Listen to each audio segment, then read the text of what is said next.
အားလုံးပဲမင်္ဂလာပါ FEO question ကနေပြီးတော့ကြိုဆိုပါရစေအခုပြပြပေးမှာကတော့2023အောက်တိုဘာ morning question number 60ဖြစ်ပါတယ် Which of the following is an appropriate description concerning a system auditing နဲ့ system auditing နဲ့ပတ်သက်ပြီးတော့မှဖော်ပြချက်တင့်တော်တဲ့ဖော်ပြချက်ကိုမိထားပါတယ်အဲ့တော့စနစ်စစ်ဆေးရေးအဖွဲ့လို့ပြောချင်တာပါเนาะသူနဲ့ပတ်သက်တဲ့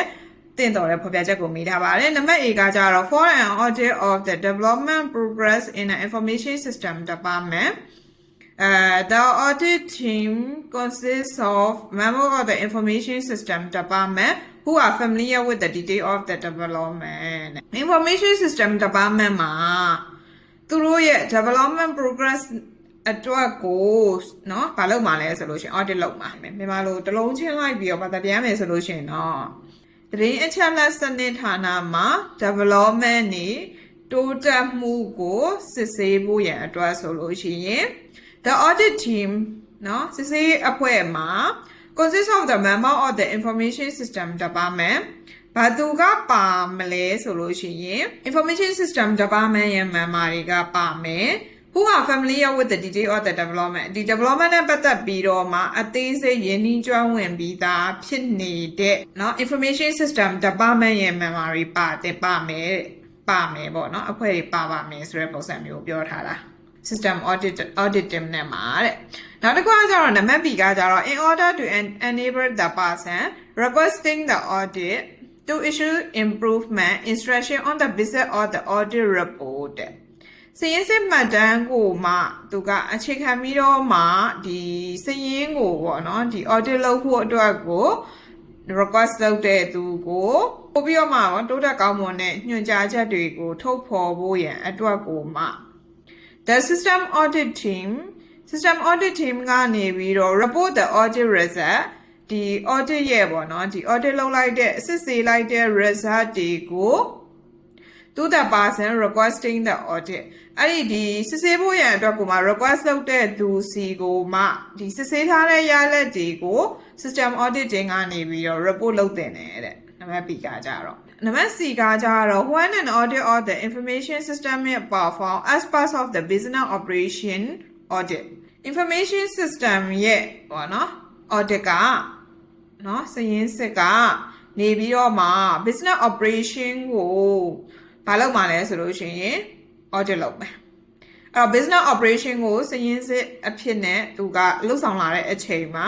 the audit team is formed by the member of the user department audit team ကတော့ဘာလုပ်ပေးရမှာလဲဆိုလို့ရှိရင် user department ရဲ့เนาะ member အနေနဲ့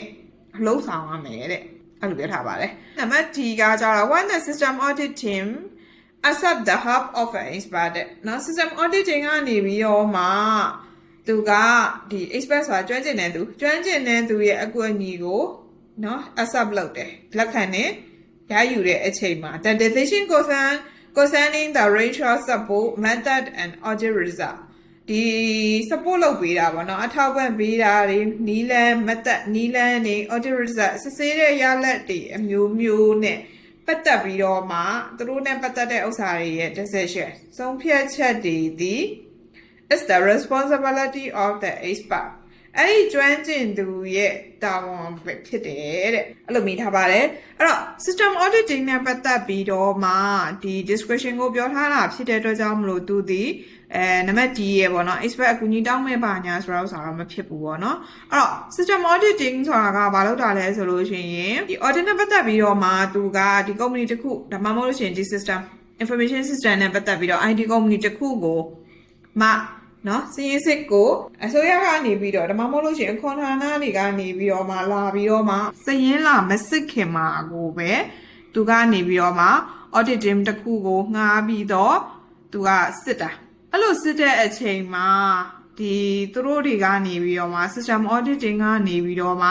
သူတို့ audit လုပ်တဲ့အချက်အလက်တွေကိုသူတို့စဉ်းစားပြီးတော့ audit လုပ်ပေးမယ်စစ်ဆေးပေးမယ်ပေါ့အဲ့လိုစစ်ဆေးပြီးတော့မှရလာတဲ့ result တွေကိုသူကကိုယ့်ရဲ့ team ကိုလာပြီးတော့စစ်ဆေးဖို့ရန်အတွက်ကို request လုပ်တဲ့စီကိုပြန်ပြီးတော့ပြောပြပေးရတာပေါ့နော်ဘယ်လိုချက်လက်တွေကတော့ငါတို့ audit လုပ်လိုက်တယ် audit လုပ်လိုက်ပြီးတော့မှပဲချက်လက်တွေကတော့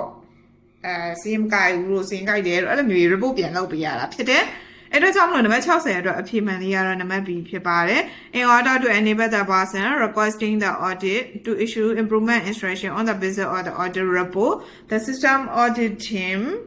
report the audit result to the person requesting the audit ဆိုတဲ့ဥစ္စာလေးကအဖြေမှန်လေးဖြစ်ပါတယ်ဗီဒီယိုလေးကိုဆုံးထိကြည့်ပေးတဲ့အတွက်ကျေးဇူးတင်ပါတယ်နောက်တဲ့ဗီဒီယိုတွေမှာပြန်ပြီးတော့တွေ့ကြပါမယ်